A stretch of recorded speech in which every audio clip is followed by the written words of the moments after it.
Hi, I'm Prachisha Arora and I'm a sports physio. I will be teaching you how to use a spirometer. Spirometer, this is known as an incentive spirometer with the disc.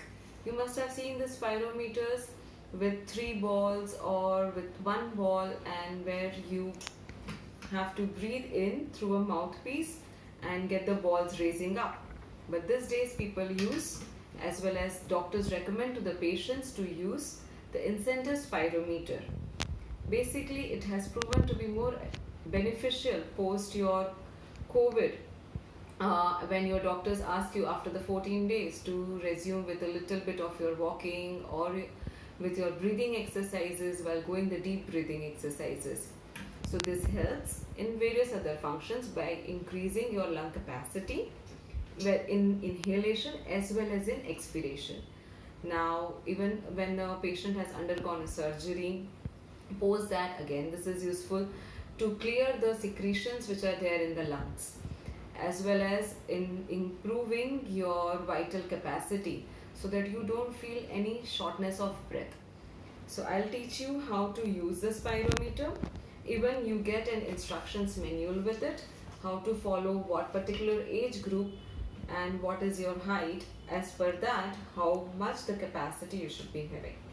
If you can see, there is a sad face, then a smiley face, and then again a sad face. So these are an indicator. You see a arrow mark up over here. So this flickering valve should be fluctuating at this spot when you are breathing in. If you breathe too slowly, then you will be getting stuck here. If you breathe too fast, it will go up high. Also make sure that what you use, you are using only for yourself, and because you are not sharing the mouthpiece with the other person. And yeah, that should not happen because otherwise it can break. So this, I'm putting it up over here. This is adjustable. I was showing you that. Over here there's a valve piece. You can put it up that across there. Make sure it's stable, and you support or rest your back against the chair. Even your legs you can support down so that you can easily breathe in.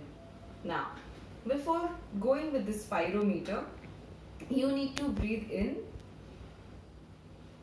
and exhale out, whether through nose or through a mouth. But make sure whenever you breathe in, whatever is your expiration, exhaling out, it has to be double the time that you have breathed in. For example, I took inside the breath through the nose and I counted 1, 2, 3, and I couldn't take more breath inside. But while now exhaling, it will be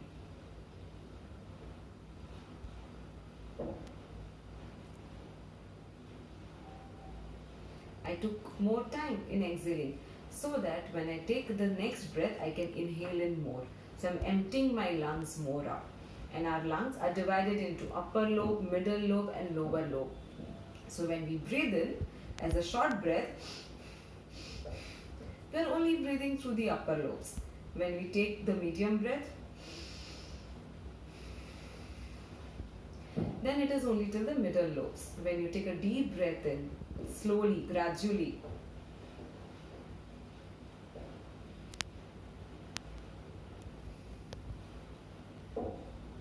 I'm exhaling.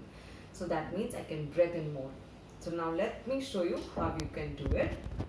You first do the normal breaths, because even around our lungs there are the respiratory muscles around which help you sometimes in breathing when you are not breathing through your lungs actually. Those are known as an accessory muscles, and when they get fatigued or when you are having your recovery period post your discharge from the hospital, you won't be having that much effective strength and endurance to breathe more. So you first need to just relaxedly, peacefully breathe for 3 to 5 repetitions, and then once you have done that,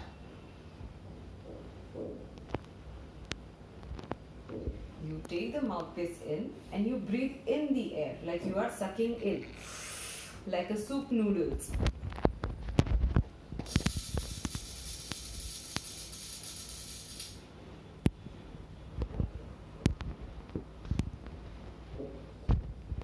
Remove the mouthpiece and then you can exhale out. When you put the mouthpiece in your mouth, make sure your mouth angles are locked with the mouthpiece, and you are not putting your teeth in between, otherwise the air entry will be restricted. So then you are restricting the breath. So if you can see across, I took it till the medium level. Now I'll show you if I take it fast what happens. It will straight away go up. And then I'm relaxing. So this is not a correct technique to do it. If I take it too slow, that was too slow. I couldn't lift it up. I don't even have to stop in between. Like something like this is also wrong. No, not in intervals. You need to go completely through one particular breath. So I'm going to rest. I'm going to take 2 normal breaths. There is one more important thing over here. When you are doing it after your meals or consuming any of the snacks across, make sure you have 30 to 1 hour gap, and after that you use the spirometer. Otherwise, if you are using the spirometer first to do the exercise of a deep breathing, after that you have a 20 minutes or 10-15 minutes at least minimum break, and then you consume your meals.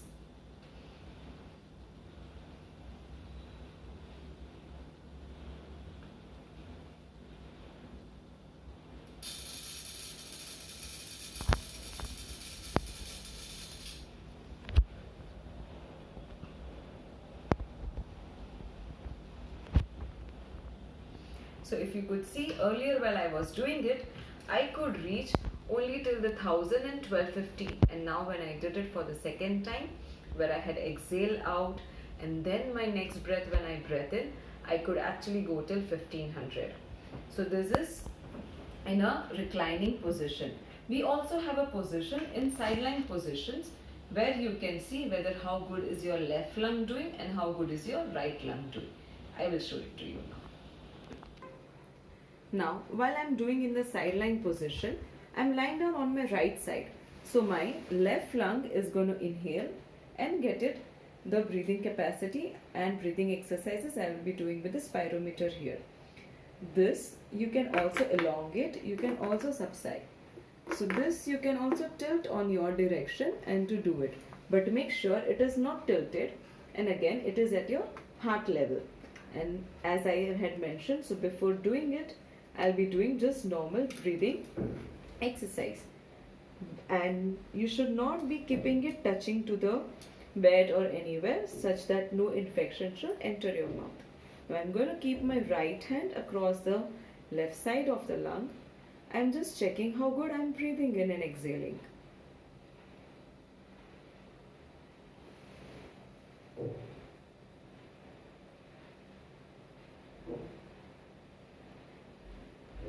Now if you could see, my hand was raising up and was going down with the expiration. I'm going to keep it close to my mouth. I'm not going to tilt it such that it is easy for me. It should be moderate. And now with the mouthpiece, which I'll rotate across,